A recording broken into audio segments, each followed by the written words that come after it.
रामू एक मेहनती किसान था जो जमींदार से जमीन किराए पर लेकर खेती करता था। पर जमींदार लालची था, ज्यादा किराया लेता, कभी कभी फसल भी छीन लेता। रामू रोज कहता, हे भगवान, कोई रास्ता दिखाओ। एक रात रामू को सपना आया। जंगल में एक साधु तुम्हारा इंतजार कर रहा है। अगली सुबह रामू बिना किसी को बताए जंगल की ओर निकल पड़ा। जंगल के बीचों बीच रामू को एक शांत साधु मिला। वो ध्यान में बैठा था। रामू ने अपनी परेशानी बताई। साधु मुस्कुरा, जंगल में एक जादुई तालाब है। उसमें जो सच्चे दिल से अपनी इच्छा बोलेगा उसे वही मिलेगा, लेकिन लालच मत करना। रामू तालाब तक पहुंचा। पानी चमक रहा था जैसे चांदी पिघल रही हो। रामू ने आंखें बंद की। मुझे बस थोड़ी जमीन चाहिए, इतनी कि मैं अपने दम पर जी सकूं।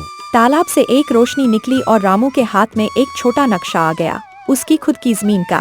जमींदार को जब पता चला कि रामू के पास अब जमीन है, वो चौंक गया।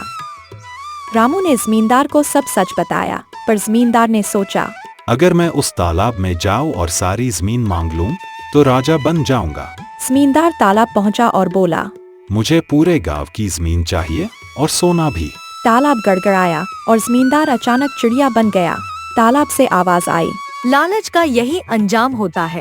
रामू अब अपनी जमीन पर खुद खेती करता है, लोगों की मदद करता है और साधु को हर साल धन्यवाद कहने जाता है।